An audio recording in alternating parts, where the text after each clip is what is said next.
much. I even love handmade crafts made of macaroni. Come on now, you should know me. Times I might eat too much. No worry about my weight, got the dad bod rocking on me. Sketches on my feet, cargo shorts look good on me. I'm a dad, that's what I do. Welcome to the brand new first episode of the Home Dad Chat by the National At Home Dad Network. I am one of the hosts. My name is Brock. With me tonight is my other host. Hey, I'm Danny. And Danny and I are stay-at-home dads, and we're part of the National At Home Dad Network as members of the organization. And so we just kind of wanted to welcome everybody that decided to take a chance and listen to this podcast. We're going to start off tonight just by talking a little bit about the organization and what we've experienced since we joined. I would say that I'm probably newer into the organization than Danny. Danny's been in it for a while. So I'm going to do this a little bit like an interview style. And so Danny, how long have you been a stay-at-home dad, and how did you find the National At-Home Dad Network? I wasn't expecting an interview. I'm not ready. No, I have been a stay-at-home dad for a little over 12 years, and found the group via Facebook.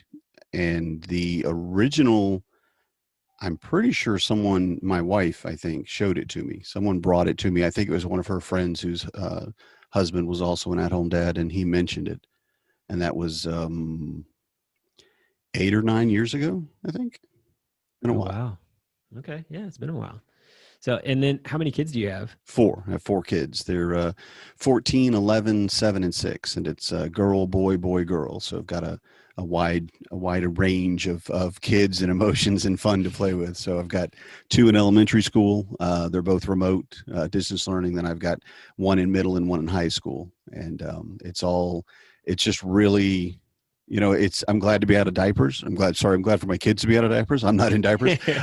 So, that's good. And that's really enjoyable, but really having the kids, this time of our life and this pandemic and all that, having 2 that really, I think we're in a good position with their schools, which are kind of a specialty schools that they could go to, where I knew they wouldn't ride the bus and wouldn't have, a lot of contact. But it's really interesting being past those, diaper and toddler and all that years where they're really developing their own personalities. And I think that's been the biggest thing that's been challenging and just so much fun, seeing them be, people. So yeah, that's where I'm at. That's cool. And, behind all of us wonderful stay-at-home dads is a wonderful, hardworking spouse.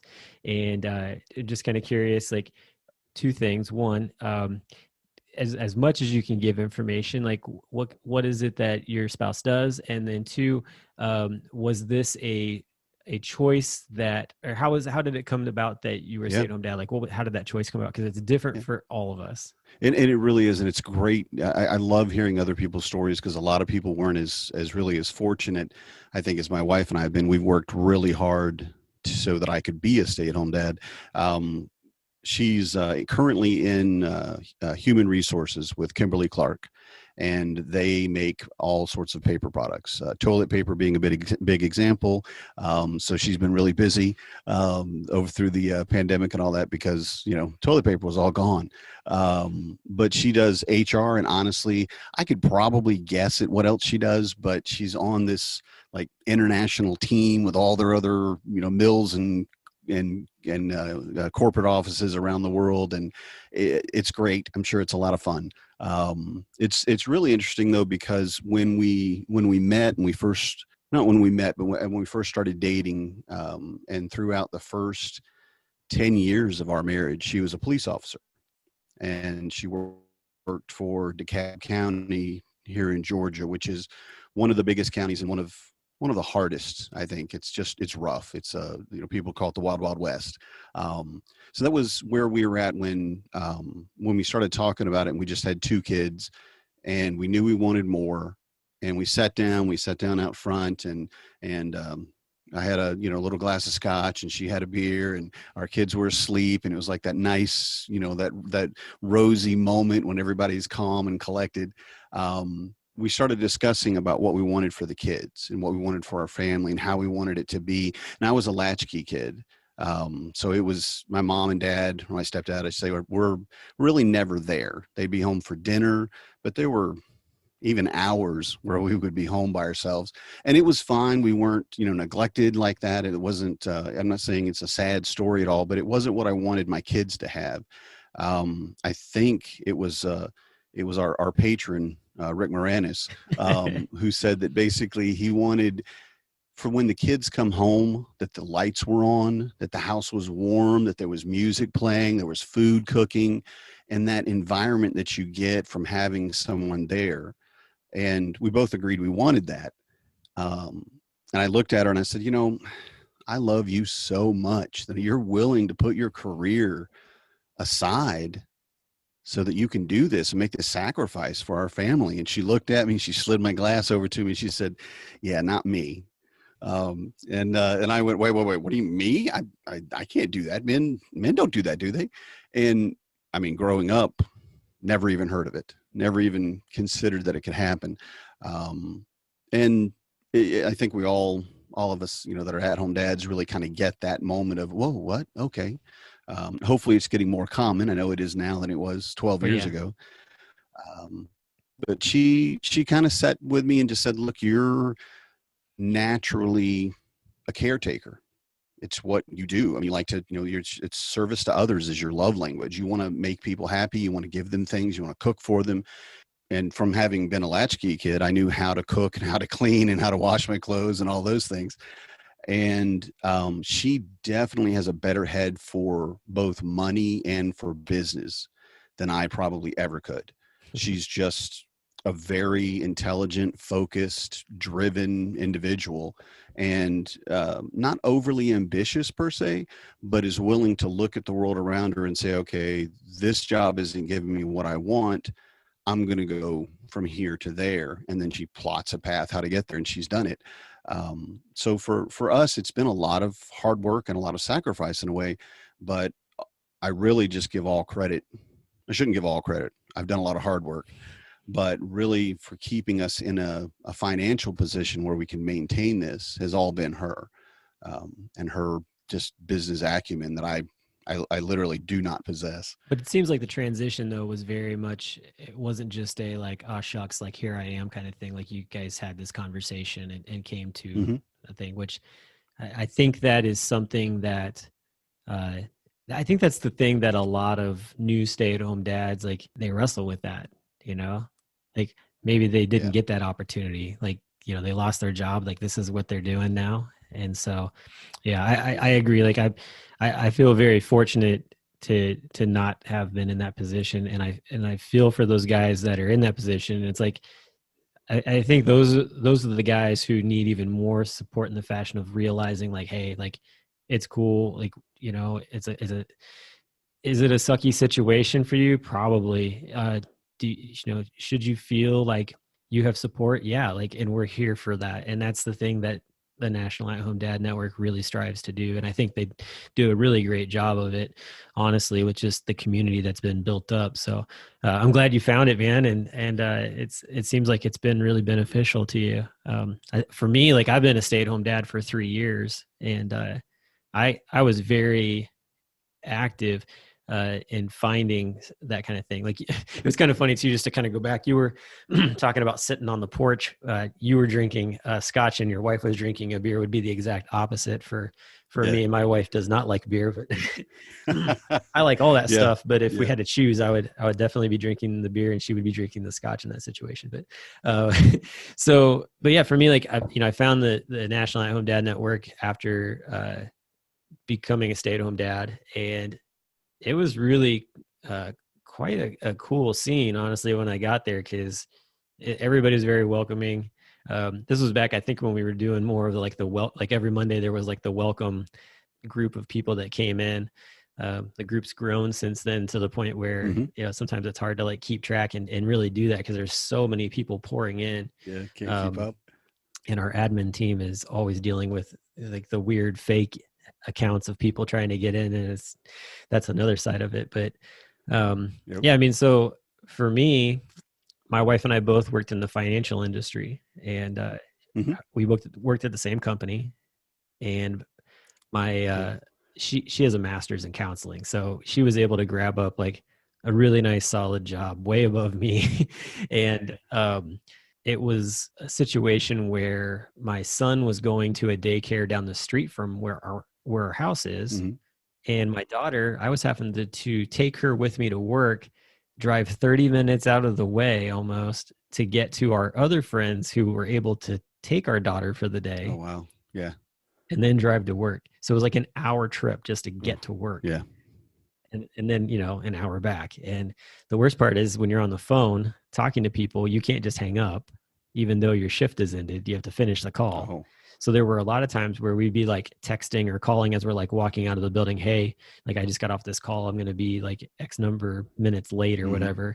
And after a while, you feel awful. Like you're taking advantage of your friends who are just trying to, help you out. And of course we were paying them, but at the same time too, it was like, on top of that, it was like, hey, we need to compensate them for extra time. And that started to really cut into our budget. And my son's daycare actually, it just like abruptly closed. It was really pretty wild. Like, so we're a Christian family, very heavily involved in the church, and faith is really big to us. And my son woke up one day and said, I had a dream. And I'm like, about what? And he's like, I had a dream that the daycare closed.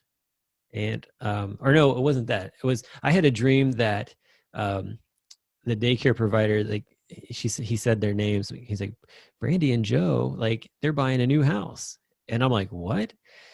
And I'm like, how did you hear this? And he's like, in a dream, God told me. I'm like, what? And so then like we dropped him off at the daycare and we were like, hey, just curious. By any chance, are you guys buying a house? And they're Christians too. And we actually go to church. We went to church with them at the time. And I was like, are you guys buying a new house? And he's like, they're just like, how did you know that? And I'm like, well, H woke up and he told us he had a dream and God told him that you guys were buying a new house. And they were just like, no way. They're like, we were planning on announcing that to everybody here in about 2 weeks when things got finalized, but surprise. And so it was good though, because we didn't get really caught on our heels on it. It gave us the opportunity to figure out like, what do we want to do? And that's when at that point, my wife and I sat down and I said, here's the opportunity that we've been talking about since the moment we met. When I started dating my wife, I said, hey, my goal is to be a stay-at-home dad. Like, wow, cool. I was going after a degree in youth ministry, and I knew like, you're going to be home most of the time. She was getting a degree in psychology and wanted to go into master's in counseling. And I was like, you're going to be the one making the money. And she was totally fine with that. She's like, good. I'm not one to sit around and watch Sesame Street. And I said, well, I don't plan on just sitting. And I'm like, I don't plan on just sitting around watching Sesame Street, but I do enjoy watching Sesame Street. And so, I just like, this is the opportunity. It might be rough for a while, but we can figure things out. And we made the choice. I put in my 2 weeks notice. Like my entire work was super supportive. Like everybody was like, this is great. Like we definitely see you as that role. Like you'll do well, which was really cool to hear from a lot of people. Especially people in that industry who have kind of more of ability to see beyond the just like the mask maybe we put on to understand you more as a person than a number, let's say. So that's really cool. They could see that. Yeah. So I walked away from it and I talked to another good friend of mine from church who was a stay-at-home dad. They've got 4 kids now. And I was like, what am I getting myself into? And he had some great things to say and some really good advice. And I felt really comfortable with it. And at that point I made the decision, okay, like I just need to build a community of dads in the city here and really get to know, the area and really just network. And so I walk out of, this is pretty funny too, actually. So I walk out the last day of work. I actually get off of work early. They pay me for a full day, but they let me leave a half day, which I was like, this is great. Yeah. So I didn't have to pick up my daughter because my wife was like, I'll take care of that, which I was like, super sweet. So that meant I was just coming home to hang out until I needed to go pick up my son down the street. So I was like, shoot, I was like, I can crack open some bourbon and light a cigar and sit on the front porch and really just enjoy my day of retirement. Yeah. And it happened to be the day that the National At-Home Dad Network was having their annual board retreat up in Chicago. And they were live streaming their lunch, which is something that we still do to this day, is the live stream of the lunch if you're on the board. Yeah, I've seen it.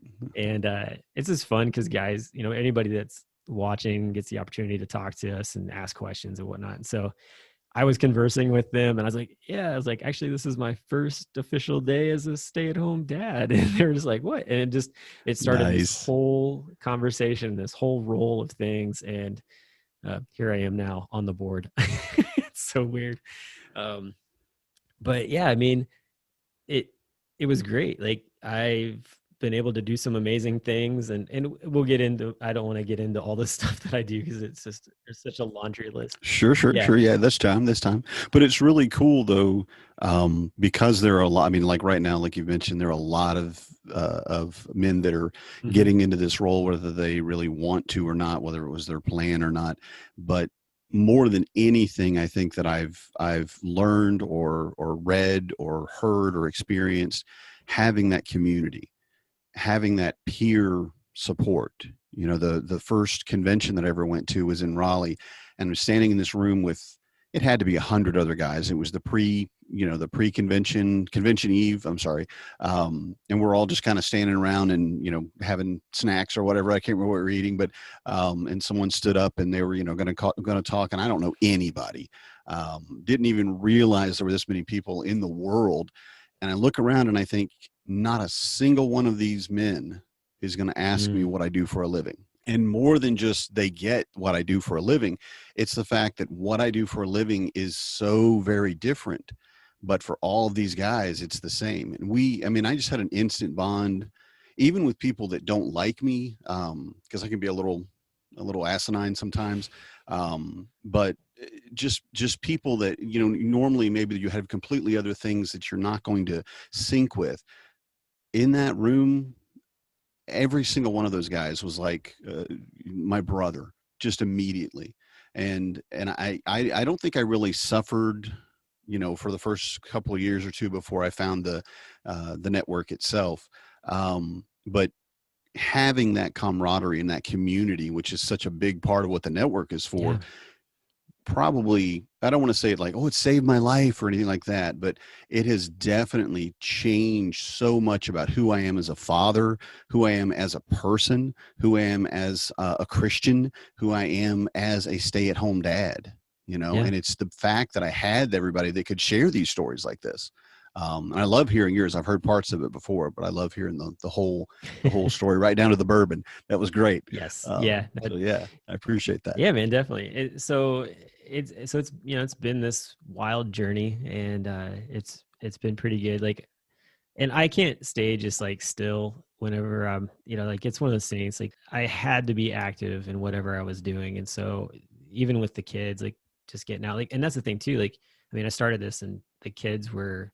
They weren't even in school at the time, so they were with me all day long. And so you're really, you know, you're really getting thrown into the gauntlet there. I mean, I definitely see where dads are like brand new, like out of the package, like, hey, the kid just came out. I'm also a stay-at-home dad now. Wow, what do I do? Yep. Those guys, so any dads that are listening to this right now, who that's you, like your kid's just born, your wife has gone, or your spouse has gone back to for maternity leave, and it's you and the kid in the house, and you're like, what do I do? This kid's like immobile basically, and I'm stuck here. What do I do? Get out of the house.